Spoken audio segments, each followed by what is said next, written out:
Good morning बच्चों। आज सामाजिक विज्ञान विषय के अंतर्गत अध्याय 1 फ्रांसीसी क्रांति भाग 3 में फ्रांस में राजतंत्र का उन्मूलन और गणतंत्र की स्थापना के संबंध में जानेंगे।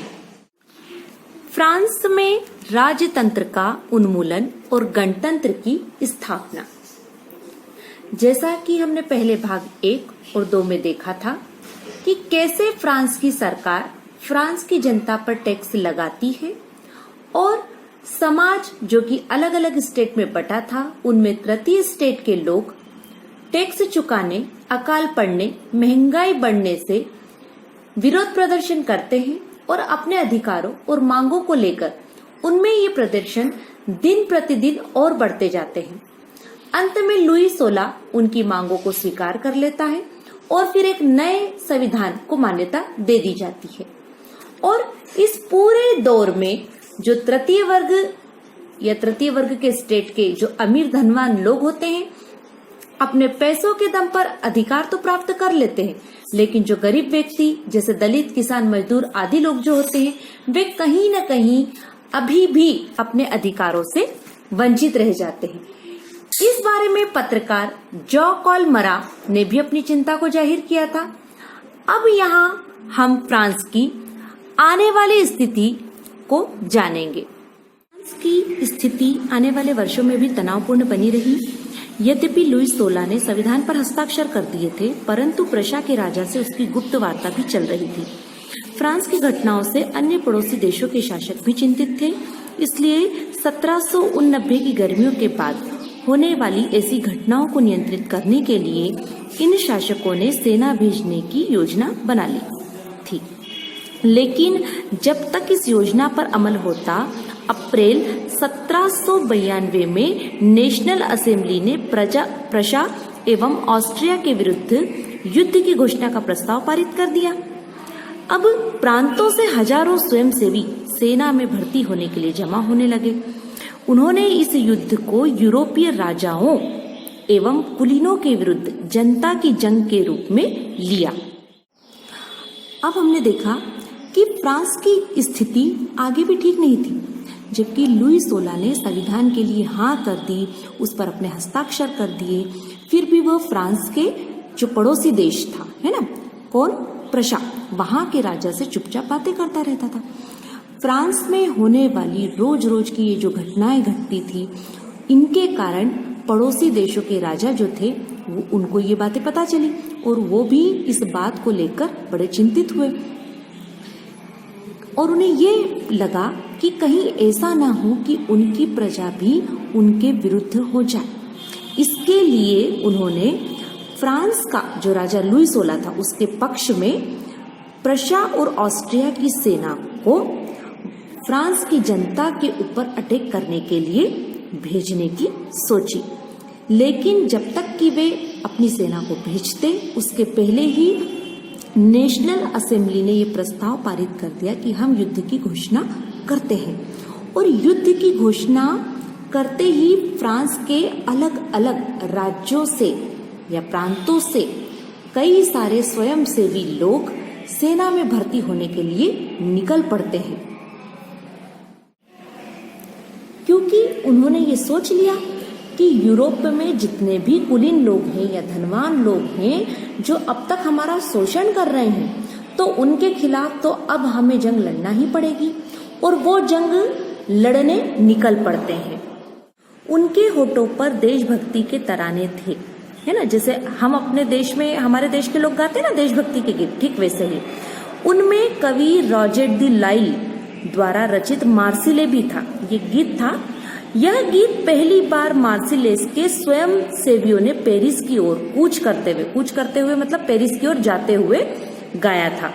इसलिए इस गाने का नाम मार्सिले हो गया, जो अब फ्रांस का राष्ट्रगान है। क्रांतिकारी युद्धों से जनता को भारी क्षति एवं आर्थिक कठिनाइयां झेलनी पड़ी। पुरुषों के मोर्चे पर चले जाने के बाद घर परिवार और रोजी रोटी की जिम्मेदारी औरतों के कंधों पर आ पड़ी थी। अब यहाँ क्या होता है कि जो लोग युद्ध में गए थे, है ना, तो इस प्रकार कई क्रांतिकारी युद्ध हुए और इन युद्धों से लोगों लोगों को कई परेशानियां उठानी पड़ी। ठीक वैसे ही जैसे हमारे यहाँ सम्राट अशोक के समय कलिंग युद्ध में हुआ था, ठीक वैसे ही परेशानियां लोगों को उठानी पड़ी, क्योंकि कई औरतें विधवा हो गई, कई बच्चे अनाथ हो गए और हजारों के घर उजड़ गए। तो इस तरह से पुरुषों के चले जाने के बाद घर परिवार की सारी जिम्मेदारियां, जो जवाबदारी थी, वो औरतों के कंधों पर आ पड़ती है। देश की आबादी के एक बड़े हिस्से को ऐसा लगता था कि क्रांति के सिलसिले को आगे बढ़ाने की जरूरत है, क्योंकि 1791 के संविधान से सिर्फ अमीरों को ही राजनीतिक अधिकार प्राप्त हुए थे। लोग राजनीतिक क्लबों में अड्डे जमाकर सरकारी नीतियों और अपनी कार्य योजना पर बहस करते थे। अब यहाँ क्या होता है कि फ्रांस की कंडीशन इतनी ज्यादा खराब हो चुकी थी कि इनमें समाज का जो एक वर्ग ऐसा भी था, है ना, जो गरीब वर्ग था, तृतीय स्टेट का जो सबसे आखिरी वाला वर्ग था, वही, है ना, जो चाहता था कि एक क्रांति तब तक चलती रहे जब तक कि हमें हमारे अधिकार नहीं मिल जाते। ऐसा इसलिए हुआ क्योंकि 1791 में जो संविधान तैयार हुआ था उसमें तो केवल अमीरों को ही अधिकार मिले थे, जबकि गरीब व्यक्ति जो कि तृतीय स्टेट का था और सबसे निचले लेवल पर था, उसको तो कोई अपना अधिकार ही नहीं मिला था। ये लोग कौन थे? जैसे दिहाड़ी मजदूर, किसान, ये लोग अभी तक अपने अधिकारों से क्या थे? वंचित थे। तो इस बारे में जैसे हमारे यहाँ गाँव में होती है ना, चुनाव के समय जगह जगह चौपाल लग के बातें, वैसे ही ये सरकारी नीतियों के बारे में जगह जगह लोग इकट्ठा होकर बातें किया करते थे। इनमें से जेकोबिन क्लब सबसे सफल था, जिसका नाम पेरिस के भूतपूर्व कॉन्वेंट ऑफ सेंट जेकब के नाम पर पड़ा, जो अब इस राजनीतिक समूह का अड्डा बन गया था। इस पूरी अवधि में महिलाएं भी सक्रिय थी, क्योंकि सबसे ज्यादा नुकसान तो उन्हीं को हुआ था ना। तो उन्होंने भी क्या किया कि अपने क्लब बना लिए, और इस अध्याय के खंड 4 में आप उनकी गतिविधियों के एवं मांगों के बारे में जानेंगे।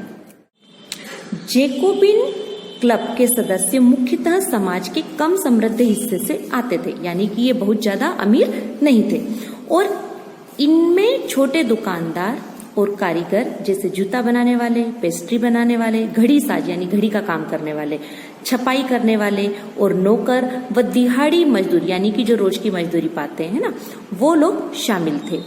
उनका नेता मैक्सिमिलियन रॉबेस्पियर था। अब ये जो जेकोबिन क्लब का जो मुख्य नेता था उसका नाम क्या था? Maximilian Robespierre. जेकोबिनों के एक बड़े वर्ग ने गोदी कामगारों की तरह धारीदार लंबी पतलून पहनने का निर्णय किया। पतलून यानी पैंट, और गोदी कामगार यानी कि गोदी कामगार वो लोग होते हैं जो समुद्री जहाजों से सामान को ढोते थे, है ना, लाने उतारने का जो काम करते थे, उनको गोदी कामगार कहा जाता था। ऐसा उन्होंने समाज के फैशन परस्त वर्ग, खास तौर से घुटने तक पहने जाने वाले ब्रीचेस यानी घुटना, जो घुटने तक पहना जाता है, पहनने वाले कुलीनों से खुद को अलग करने के लिए किया। यह ब्रीचेस पहनने वाले कुलीनों की सत्ता समाप्ति के ऐलान का उनका तरीका था। अब यहाँ देखिए ये शब्द दिया है कॉन्वेंट। कॉन्वेंट यानी धार्मिक जीवन को समर्पित समूह की इमारत। और ये जो चित्र आप देख रहे हैं, ये देखिए, इन्होंने लंबी पतलून पहन रखी हुई है, और ये जेकोबिन क्लब के मेंबर हैं।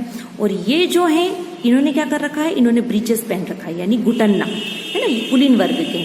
तो इन्हीं के समान इन्होंने लंबी धारीदार कपड़ा लेकर ऐसी स्किन टाइट ये जो पैंट पहन रखी है, पतलून पहन रखी है, जिसको क्या कहा जाता था? जेकोबिनो। जो कुलीन लोग थे, जिनके पास पैसा था, इनका कैसा मानना था कि भाई जिसके पास पैसा है वो सत्ता का संचालन करे। तो एक कारण ये भी था कि ये जेकोबिनो क्लब के जो मेंबर थे या जो सदस्य थे, उन्होंने ऐसा लंबी पतलून पहनने का निर्णय लिया, इनको बताने के लिए कि भैया ऐसा नहीं है, तुम्हारी भी सत्ता जो है वो समाप्त हो सकती है। इसलिए जेकोबिनो को सोकुलात के नाम से जाना गया, जिसका शाब्दिक अर्थ होता है बिना घुटनने वाला। क्योंकि जो कुलीन लोग थे वो ब्रीचेस पहनते थे, घुटने तक पहनते थे, और ये लोग कैसी पैंट पहनते थे, लंबी पतलून पहनते थे, है ना। तो ये सोकुलात यानी बिना घुटनने वाले। ये सोकुलात पुरुष लाल रंग की टोपी भी पहनते थे, जो कि किस चीज का प्रतीक थी, स्वतंत्रता का प्रतीक थी। लेकिन महिलाओं को ऐसा करने की अनुमति नहीं थी। सन 1792 की गर्मियों में जैकोबिनों ने खाद्य पदार्थों की महंगाई एवं अभाव से नाराज पेरिस वासियों को लेकर एक विशाल हिंसक विद्रोह की योजना बनाई। 10 अगस्त की सुबह उन्होंने ट्यूलेरिए के महल पर धावा बोल दिया, राजा के रक्षकों को मार डाला और खुद राजा को कई घंटों तक बंधक बनाए रखा। बाद में असेंबली ने शाही परिवार को जेल में डाल देने का प्रस्ताव पारित किया। अब होता यह है कि 1792 की गर्मियों में जब खाने पीने की चीजों की कमी हो जाती है, अकाल पड़ जाता है, बहुत ज्यादा गर्मी पड़ने से महंगाई भी बढ़ जाती है, तो ये जैकोबिन क्लब के जो लोग होते हैं वो गुस्सा करते हैं और फिर पेरिस के लोगों को साथ लेते हैं और ट्यूलेरिए के महल में घुस जाते हैं। वहां जाकर वे राजा के सैनिकों को मार देते हैं, है ना। ये घटना 10 अगस्त की होती है। और जब वे राजा के सैनिकों को मार देते हैं तो राजा को पकड़ लेते हैं, उसको बंदी बना लेते हैं और उसके साथ साथ उसके परिवार के लोगों को भी बंदी बना लेते हैं। 21 वर्ष से अधिक उम्र वाले सभी पुरुष, है ना, यहाँ नाम आया है केवल पुरुषों का, महिलाओं को तो अभी भी अपने अधिकारों से वंचित रखा जा रहा है। यहाँ ध्यान दीजिए, चाहे उनके पास संपत्ति हो या नहीं हो, को मतदान का अधिकार दिया गया है। यानी कि ऐसे सारे पुरुष जिनकी उम्र कितनी हो गई है, 21 वर्ष हो गई है, 21 वर्ष से अधिक हो गई है, केवल उन्हीं को, यानी उनके पास संपत्ति हो चाहे ना हो, उनको मतदान देने का अधिकार है। लेकिन अभी तक महिलाओं का नाम कहीं भी नहीं आया है।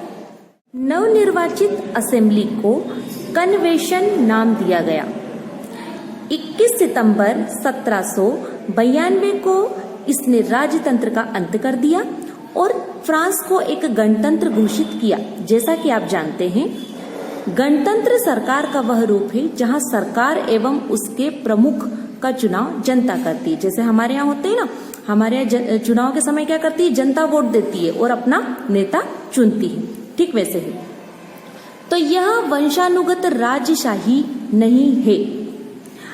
आप कुछ अन्य गणतांत्रिक देशों के बारे में जानकारी प्राप्त करने की कोशिश करें और देखें कि वे कब और कैसे गणतंत्र बने। अब आपने हमारे यहाँ पर भी देखा होगा कि हमारे देश में जो चुनाव होते हैं उनमें जनता ही क्या करती है, अपने नेता को, अपने लीडर को चुनती है। ठीक वैसे ही फ्रांस में भी ये नियम बना। अब जबकि फ्रांस को एक गणतंत्र देश घोषित कर दिया गया है, इसके बावजूद भी अब आप देखें क्या होता है कि लुई 16 को न्यायालय के द्वारा देशद्रोह के आरोप में मौत की सजा सुना दी जाती है ना, और उसको फांसी भी दे दी जाती है। 21 जनवरी 1793 को प्लेस डी लॉ कॉनकॉर्ड में उसे सार्वजनिक रूप से फांसी दे दी गई और जल्दी ही उसकी जो रानी थी, है ना, जो ऑस्ट्रिया की राजकुमारी थी, उसके साथ उसका विवाह हुआ था। क्या नाम था इसका, मैरी एंटोइनेट। इसका भी यही हश्र होता है।